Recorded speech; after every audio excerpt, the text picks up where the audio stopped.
आता सध्या पुढे देखील विदर्भाच्या पूर्व भागामध्ये हा म्हणजे नागपूर, भंडारा, गोंदिया, चंद्रपूर, गडचिरोली पुढे सातत्याने राहते. हा जवळपास या रात्री 25-26 जून पर्यंत. हा त्यामुळे या विभागाची पावसाची गरज जून साठीची भागून जाईल. हा राहिला प्रश्न मराठवाड्याचा, हम्म तर संपूर्ण मराठवाड्यामध्ये पावसाला थोडी उशीर होतोय.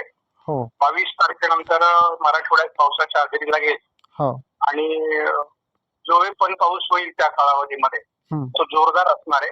अच्छा हा त्याच्यामुळे पेरणीयोग्य पाऊस हा 22 तारखेपासून जवळपास पुढे 30 तारखेपर्यंत हा चांगला होणार आहे. मराठवाडा आणि त्यामध्ये मग पश्चिम महाराष्ट्र आहे, मराठवाडा आहे, हम्म मध्य महाराष्ट्र देखील आहे, कोकण आहे. हा उत्तर महाराष्ट्रात सर्वसामान्य पाऊस असेल. हो जो आज विदर्भात होतोय त्या पद्धतीचा पाऊस उत्तर महाराष्ट्रातल्या जिल्ह्यांमध्ये राहील. हो काही ठिकाणी तो पेरणीयोग्य असेल, काही ठिकाणी तो नसेल.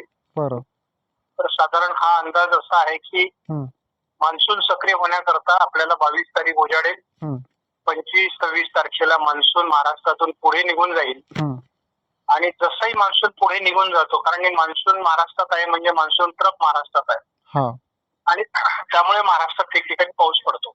बरं पावसाचा जोरही पुढे 22 ते 26-27 जो आहे हा तो पण मान्सून ट्रप त्यावेळेस सक्रिय राहील आणि ती वरती सरकेल हा हा आणि तिला मॉइश्चर मिळणार आहे बऱ्यापैकी. ती एकदा मध्य प्रदेश, गुजरात, उत्तर प्रदेशकडे सरकली हा की नंतर महाराष्ट्रातला पाऊस पुन्हा थोडाफार कमी होईल. हम्म परंतु एकदा मान्सून महाराष्ट्रात आला हा की मग एखादी कमी दाबाचं क्षेत्र चक्राकार ती कुठे बंगालच्या उपसागरात तयार झाली हा तर मग मॉइश्चर ओढलं जातं अरबी समुद्रातून आणि मग महाराष्ट्रामध्ये बऱ्यापैकी पावसाळी वातावरण तयार होत राहतं.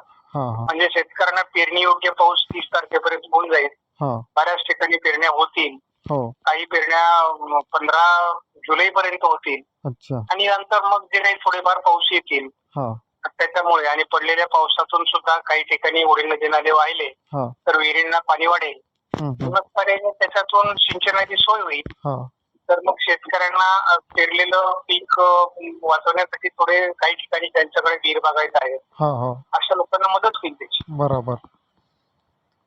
आणि सर अल्निनोचा दुष्काळ म्हणून प्रसार माध्यमांमध्ये बातम्या येत आहे, तो कसा राहील? नाही, ही गोष्ट अल्निनोचा प्रभाव हा आपल्या यावर्षीच्या मान्सूनवर आहेच, हो त्यात काही शंका नाही. बरोबर. त्यामुळे काही लोक म्हणतात धो पाऊस पडणार आहे, दुष्काळ पडणार नाही. हा परंतु दुष्काळाची झळा ही महाराष्ट्रातल्या बऱ्याच भागाला जाणवणार आहे. हा पेरलेली पिकं जेव्हा हातामध्ये येतात हो तेव्हा त्यांना आपण चांगला पाऊस पडला असं म्हणतो. बरोबर. आपल्या पेरण्या भल्या 10-15 जुलै पर्यंत झाल्या हो तर जुलैच्या उत्तरार्ध असेल किंवा ऑगस्ट असेल या ठिकाणी जर खंड पडले हा 10-20 दिवसाचे हा हा तर हे पिकं जगवणं शेतकऱ्यांना कठीण जाणार आहे. कठीण जाते. हो आणि मग यालाच आपण दुष्काळ म्हणतो. अच्छा. किंवा दुसरी गोष्ट आता मान्सून लेट झालाय. हो मान्सून लेट होणं ही सुद्धा एक दुष्काळाचीच लक्षण आहे. बाबा हो बरोबर आहे. दुष्काळ म्हणजे काही वेगळं काही नसतं. वेळेत पाऊस न होणं, हम्म कमी पाऊस होणं, हम्म पिकांना पेरणीला वेळेला पाऊस नसणं बरोबर. ही दुष्काळाचीच लक्षण आहे. हो ना आणि मग पेरलेल्या उगवलेल्या धान्याला जर वेळेला पाऊस आला नाही बरोबर. तर तेही दुष्काळच आहे. दुष्काळ वेगळं काही नसतं. आणि मग विहिरींना पाझर तलावांना जर पुरेसा पाणी पुरवठा झाला नाही हा हा तर मग पाणी टंचाई निर्माण होते. ही दुष्काळाची लक्षण आहे.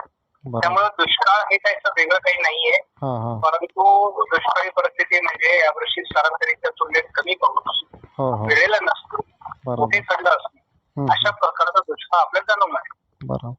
मग आता 20 पासून विदर्भामध्ये पेरणी योग्य हलक्या सरीचा पाऊस येऊ शकतो मान्सूनचा?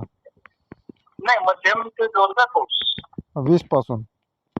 हो, हम्म 20-22 पासून पुढे आहेच.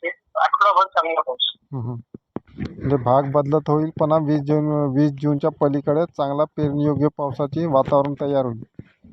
हो, बरोबर. चालेल साहेब, महत्त्वाचा शेतकऱ्यांना माहितीपूर्ण अंदाज दिल्याबद्दल धन्यवाद.